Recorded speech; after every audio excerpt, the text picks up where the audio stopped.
you need somebody that actually understands what's already in the DPIA and understands, hey, is this new feature that we're rolling out for this application, is this going to impact what we said in our DPIA? If you're storing a bunch of data that you shouldn't be storing for longer than you should be storing, then you're opening yourself up to some giant data breach that's going to cause all kinds of problems. You can really understand how applications work and the flowing of data from the front end to the back end. And if you understand all of that, you've probably got enough of a technical background.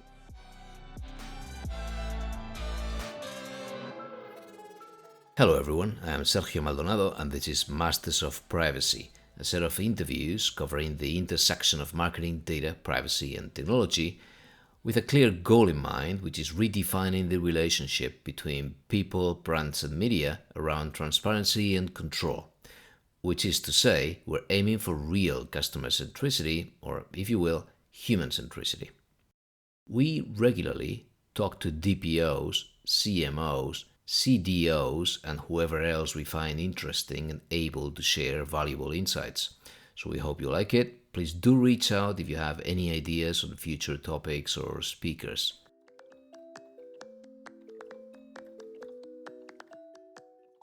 Very well, we've got Jay Averitt here today, and he is a senior privacy product manager at Microsoft, where he manages technical privacy reviews involving Microsoft 365 products, including Copilot, GPT, and other LLM products. He was previously a privacy engineer at Twitter, where he managed technical privacy reviews across the platform. He's been working in privacy for over a decade as both a privacy technologist and a privacy attorney. And before switching to technical privacy, he worked as a technology counsel at SAP, SAS, and Lenovo. With Jay, we'll revisit that sweet spot between privacy law and software development in search of that unicorn, if I can say, that a good privacy engineer can be, hoping to understand the role that a mathematical angle can also bring to it these days. Also, we'll talk about finding a natural path to create privacy impact assessments, or DPIAs in a more sort of European acronym, so Data Protection Impact Assessment, by starting off with technical privacy reviews. All of that, as usual, taking as little as possible of his and your time. Let's go for it.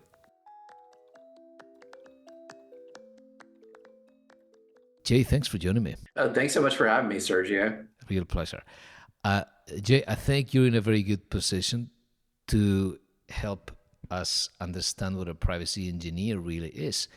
For a few years, I was associating the role to someone that was working more of, if I could say, sort of the front end, if there is such thing as a front end privacy engineer, or a back end, in the sense that I would look at JavaScript, I would look at being able to understand what's being collected, and being able to audit and do these e-privacy stress tests and all these things that we used to do, we still do. And then I saw this whole discipline growing with a more mathematical angle, in the sense of, okay, that's what you've collected. I can show you that I could do more with less data, introduce noise, start applying pets, and there's more of that mathematical angle. So I'm looking at that dichotomy, and I really wanted to ask you, because you're in the thick of it. What do you think? Yeah, I mean, I think, that's the interesting thing about privacy engineering. I don't think the definition that you were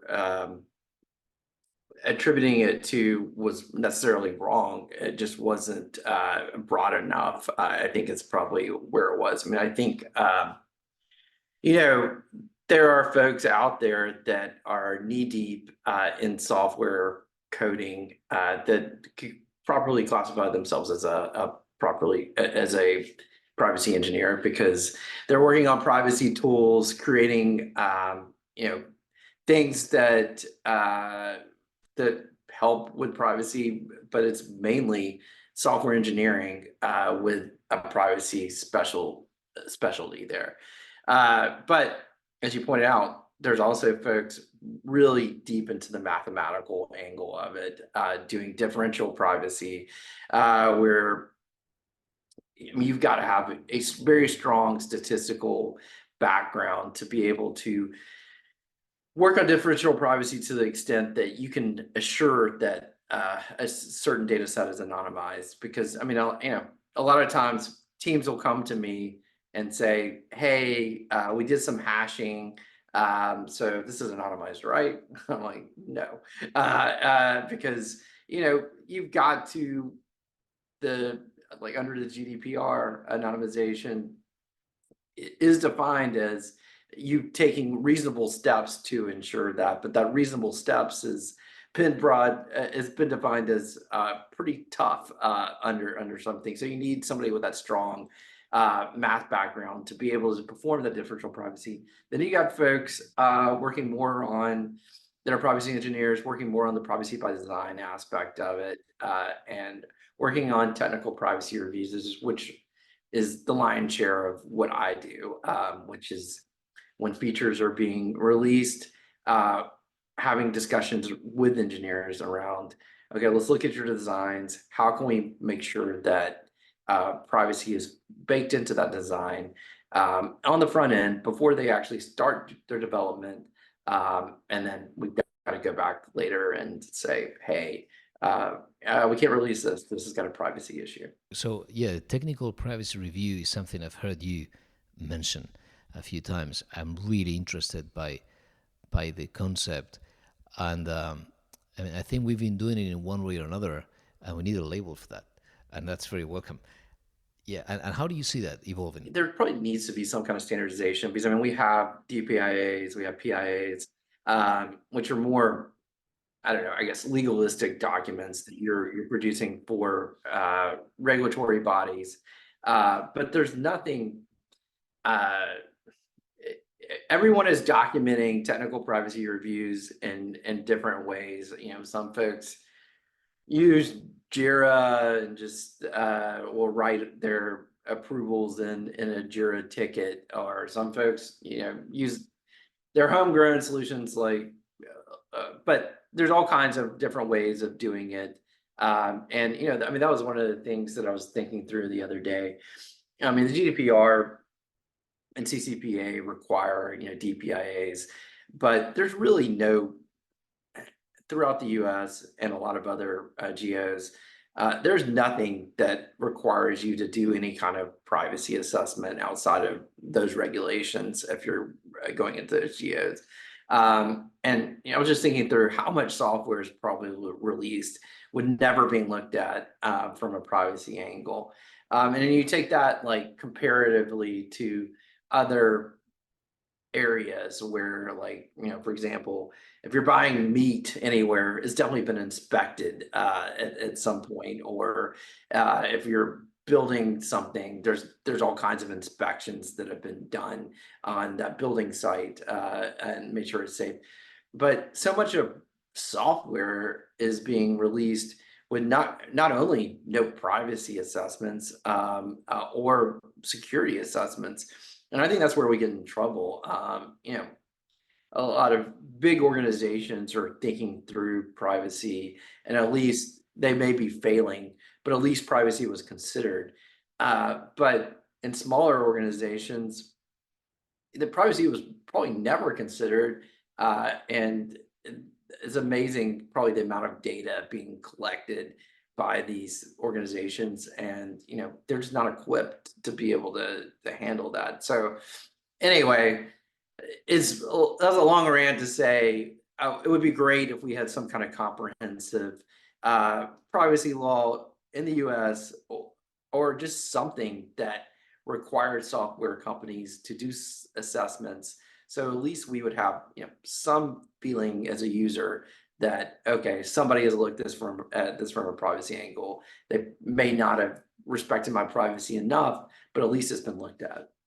If you've got a privacy engineer, sort of a translator, special agent of sorts, that can then can help these teams ascertain what's the best possible solution to get closer to privacy by design and so on, then the DPIA is halfway there. Yeah, I mean, I think you've hit on something important there. I mean, I think that's exactly the way it should be. I mean, DPIA should be easy to create because every privacy angle has already been considered in the design phase. So putting this document together that illustrates it, it should have a good technical privacy review has been done before the DPIA has been created.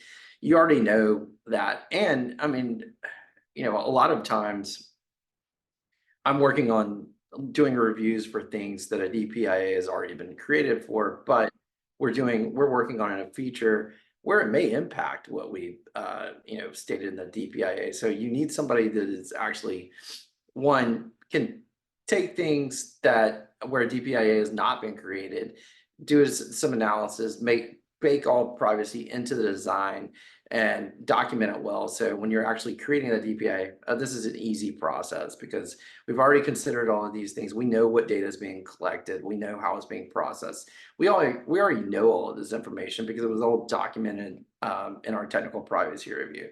So putting together this should be an easy process. But you also need to make sure that your DPIAs are accurate. And so it seems like a lot of companies put these DPIAs out, then make tons of changes to their product, just assume that their DPIAs are going to cover it because they're written in such broad language that they're going to cover any other data collection that you've done. But I mean, particularly as you pointed out, in this age of AI, yeah, there very well could be things that are impacting because everybody's with this age of AI. I mean, the amount of data just sort of transformed what we're looking at from a privacy standpoint. And so, yeah, I mean, I think there's one. I think to answer your question, I think it absolutely is best practice that you've got somebody actually doing a privacy review before a DPIA is created. If you're looking at a net new feature or a net new application, for existing applications, you need somebody that actually understands what's already in the DPIA and understands, hey, is this new feature that we're rolling out for this application, is this going to impact what we said in our DPIA? So I think, yeah, I mean, I think those are two things that where privacy engineers really can help out, and it can make the DPIA process so much less painful when you've already considered everything, and it's already, and this is just an easy matter of just redocumenting what you've already collected during your technical privacy review. I look at smaller companies and I get to meet many of them, software as a service companies, scrappy very often. And I think this idea of the technical privacy review, if they could really incorporate it into their processes, it's going to be much easier than going after the DPIA, which has, again, this legal component, there's something scary about it when it comes to a small team. It seems like they need to involve the lawyers that they cannot afford. But something that you associated in one of your interviews to the technical privacy review, which I really like, a couple of things. You were talking about data classification, which is something we need to do anyway, and it's going to end up in the DPIA anyway. And then you were talking about data flow mapping. That could be a really good way to start with small teams for them to really be able to fly on their own, putting together these pieces. And if the ICO or any supervisory authority comes knocking on the door, maybe they do not have a fully formed DPIA, but they've done all of these things. These building blocks are shared, right? Yeah, I mean, I think you hit it exactly right there. I mean, I think, I mean, even in a small team, if you're putting together these things, I mean, yeah, it's going to be probably untenable for a small team to have, you know, a bunch of people focused on privacy, but they can have, one engineer that is focused on things from a privacy standpoint, or somebody that's half their time being focused on, and yeah, just simply and that person could also be looking at things from a security angle as well. But like take data flow mapping. I mean, that's something you should be doing for security as well. It should be for compliance, making sure that, for example, if you're in doing something with Europe, making sure that you're abiding by the GDPR, so making sure that your data flows are mapping correctly there. And yeah, I mean, just good data governance, data classifications. I mean, that's something that one, it's good for privacy, but it's also just good for the health of your for the hygiene of your company because if you're storing a bunch of you should be classifying your data and putting retention on that data because I mean, one, if you're storing a bunch of data that you shouldn't be storing for longer than you should be storing, then you're opening yourself up to some giant data breach that's going to cause all kinds of problems. But you're also paying for all of this storage for stuff that you probably don't need. So just having somebody look at it and asking the questions, hey, we're taking in this data. Do we really need it? And okay, we're taking in this data. We do need it. It is of a personal nature. How long should we be holding on to it? Yeah, those are things that if you had all this information, had your data classifications, had your data flows, the DPIA process, even if you do have to engage an attorney because you don't have somebody on your team that can help draft the document, it's gonna be a lot easier if you show, hey, to the attorney, hey, look, this is our data flows. Um, uh, and this is the personal data that we're collecting. This is how long we're retaining it. And this is the reason why we're retaining it. And the DPIA process is going to be a lot smoother for that person drafting it. Or, yeah, maybe your team can do it internally instead of having to engage someone.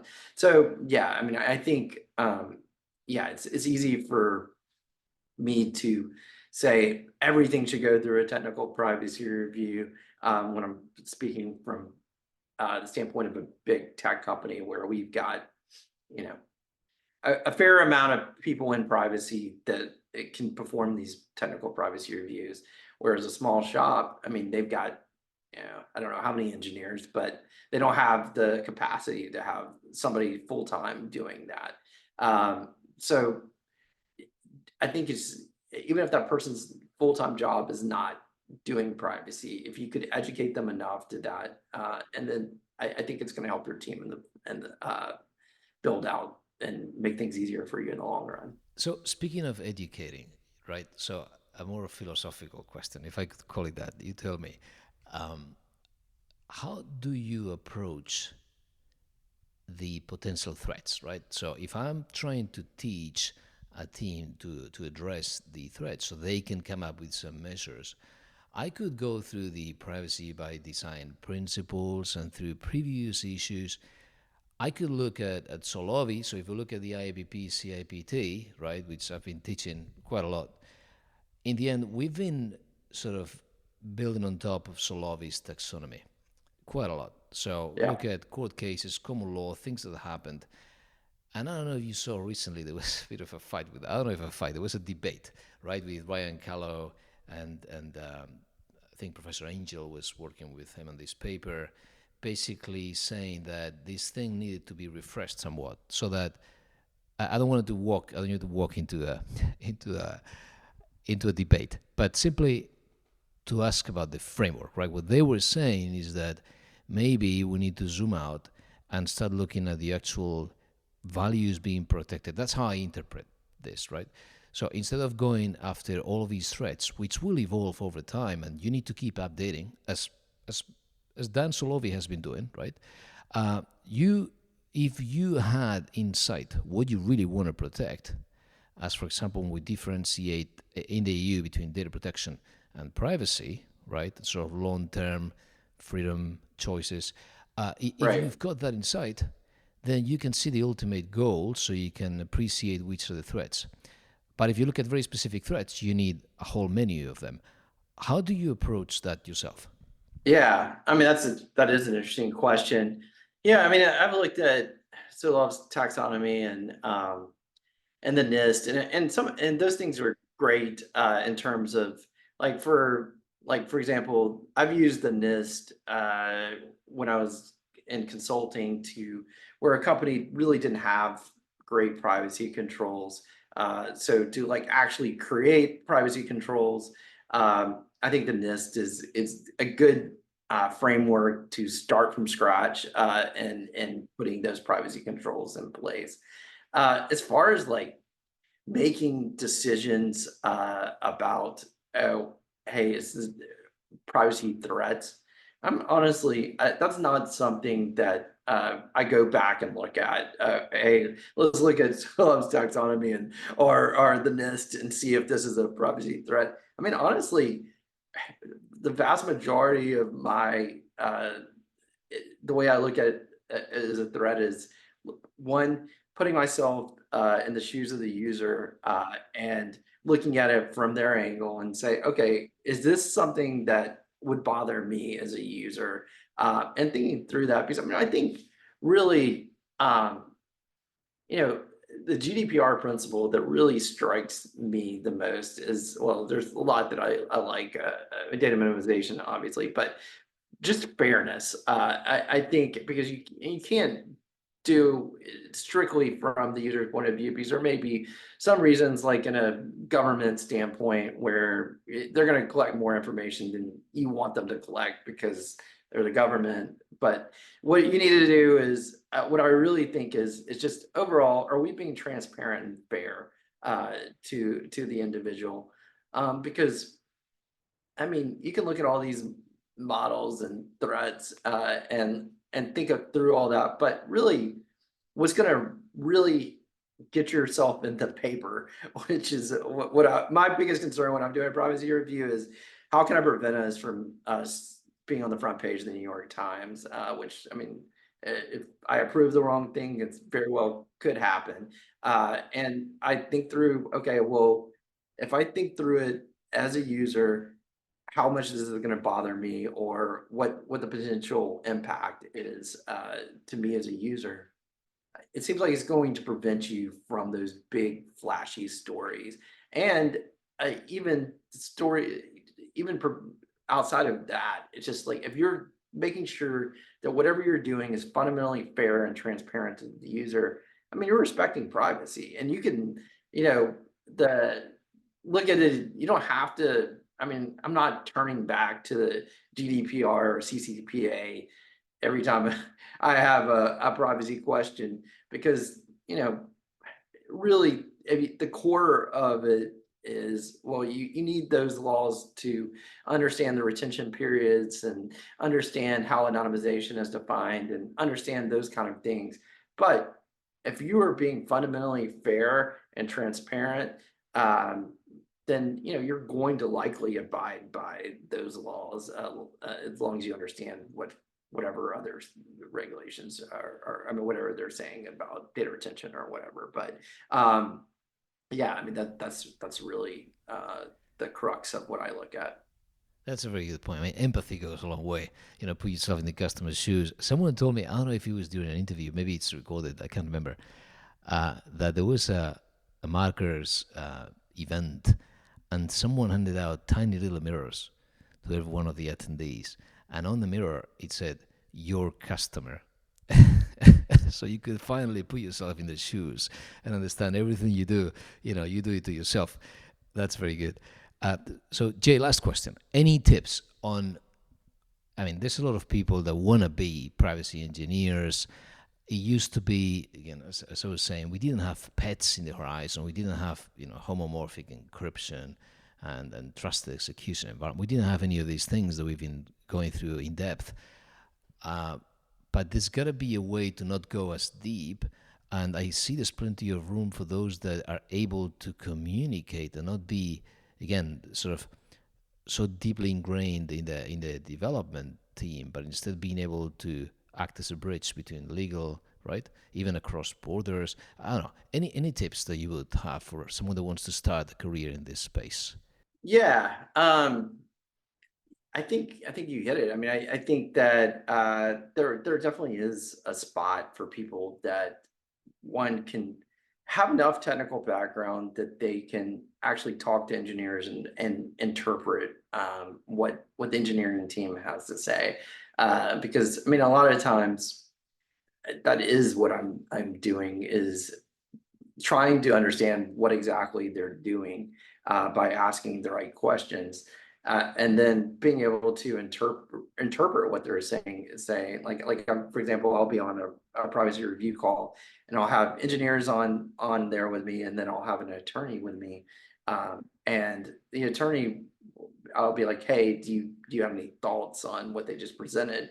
And the attorney will be like, I'm not really quite clear what they're saying. And so I try to take, the 25-minute discussion I just had with the engineer and say, okay, this is what they're doing, and then try to put it in as basic terms as possible, and then let the attorney be able to opine on it. Was proper consent given, or whatever the attorney is going to opine on, but being able to translate that. So I think to get into that kind of thing, I think, like I said, data flows are a lot of what I look at. So if you look at like system design courses, like even like if you look on YouTube for system design interview questions, you'll watch people diagram a data flow for Twitter or Instacart or things like that. You can really understand how applications work, and the flowing of data from the front end to the back end. And if you understand all of that, you've probably got enough of a technical background to be able to talk to engineers and understand their data flow, so you can explain it to that. And I think there's real value in that kind of disconnect between engineering and so yeah, I think if you can sort of position yourself as, hey, I can speak both privacy and engineering, you're gonna be in a good spot to land a role. It sounds great. Thank you, Jay. Thanks again. Well, thanks, Sergio. I really enjoyed it.